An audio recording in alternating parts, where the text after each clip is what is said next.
Hi everyone, so in this video we're going to be talking about nerves and the reflex arc. Nerves. So we have three main types of nerves. The first type is our sensory receptor. So this type of nerves is designed to pick up the stimuli and translate that stimuli into a nerve impulse. So unlike the other two types of nerves that are sending nerve impulses to and from the brain, the sensory receptor is to pick up the stimuli and translate it in a way that the brain can understand, which is again our nerve impulse. So an example of a sensory receptor would be the retina. So our retina is the specific component that we have in our eye that translates light waves into an electrical impulse. So a retina would be an example of a sensory receptor. Now, once the retina translates the light into a nerve impulse, it's basically sent to the brain via the optic nerve, which is an example of our sensory nerves. And our sensory nerves are basically the nerve that is attached to our sensory receptor. And their job is to take the information from the senses and bring it to the brain. So an example, if we're using the eye, would be our optic nerve, which is a specific sensory nerve attached to the specific sensory receptor that's designed to pick up light information. Now, the sensory nerve is going to be taking information to the brain. So our nerves are like one-way streets. Sensory nerves send information to the brain.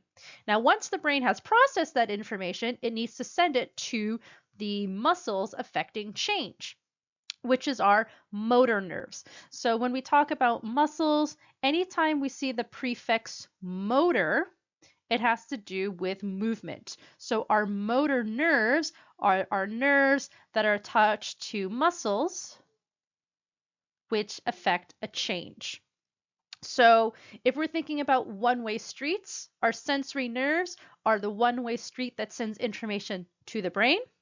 Our motor nerves are the one-way streets that sends information away from the brain. So in this diagram that we actually have right here, so we have an example of what a nerve is set up of, and a nerve is basically accumulation of multiple neurons. So it is basically, if we want to think about a nerve is a bundle of neurons. And the longest part of our nerve, again, is our axons, because our axons is where our nerve impulse travels along until it gets to the axon terminal, which causes a neurotransmitter to be released, and then the neurotransmitter is picked up by the dendrite of the next neuron, which then goes to the cell body, produces a nerve impulse that travels along the axon. Now our axons, because they are the part where our nerve impulse travels along, again, needs to be highly protected. So we have protective tissue that surrounds our axons. And because our neurons require a lot of glucose and oxygen, we have blood cells that we have interspaced in between to, give the neurons the necessary energy and necessary chemicals and gases it needs to produce its own energy.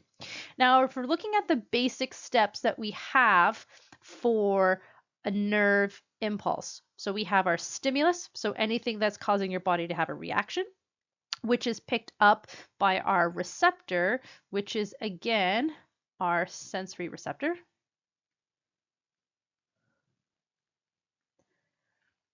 Which is our specialized nerve tissue, which is designed to pick up the stimuli and translate the stimuli into a nerve impulse. Then it's sent from the sensory neuron to the brain. So our relay neurons are basically just the passengers.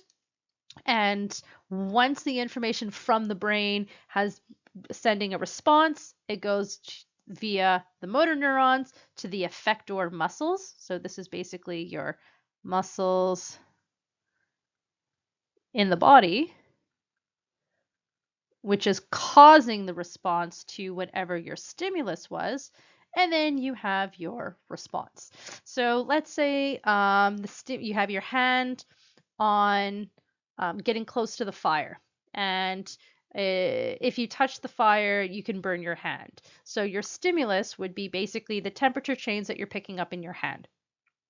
So that information would be sent to the brain via your sensory nerves.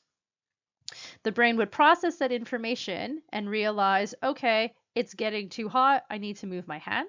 So then the brain, via the motor nerves, would send the response to the muscles in your hand, causing your hand to move away. So it's always going to be an action-reaction event. Now, all of those things, yes, they happen very quickly, but that's different from a reflex. Now, a reflex is a rapid, involuntary reaction to a stimuli. And the key thing about a reflex is involuntary. So that means the brain is the last thing to get informed that something happened. So a reflex arc is the path that a nerve impulse takes in a reflex reaction. Now, things that are a reflex are going to be things that if your body does not respond to it in a very immediate fashion, it can cause potential damage to the body.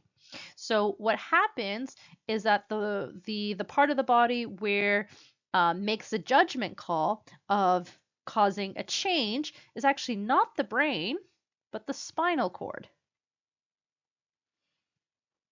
So it's the spinal cord that actually responds in this sense. The information does eventually go to the brain because, again, if we're thinking about our key steps of any stimuli, picks up the stimuli, transmit the stimuli to the brain, brain stores information, and brain responds to that, still happens in a reflex, but the response has already happened, and the brain's just basically informed after the fact what the body did to respond. So if we're looking at this right here, the path is the same if we're talking about just a normal response to a stimuli, is that the receptors, so in this case, if we're looking at change in temperature, detects the stimuli. So the sensory neuron is sending the information to the brain. And of course, it has to get to the spinal cord first. But what's happening in a reflex is that in the spinal cord, so in the spinal cord component right here, the relay neuron is automatically sending the response to the motor neuron right away. And this is causing the muscle to move. Now the brain, as the relay neuron is sending the information to the motor neuron, it's also relay neurons are going to the brain and saying this is what's happening, but the actual causement of the actual movement is happening at the level of the spinal cord, because in these situations, if the body doesn't react in a very quick situation, it can cause permanent damage. So that's it for this video. Have a great day.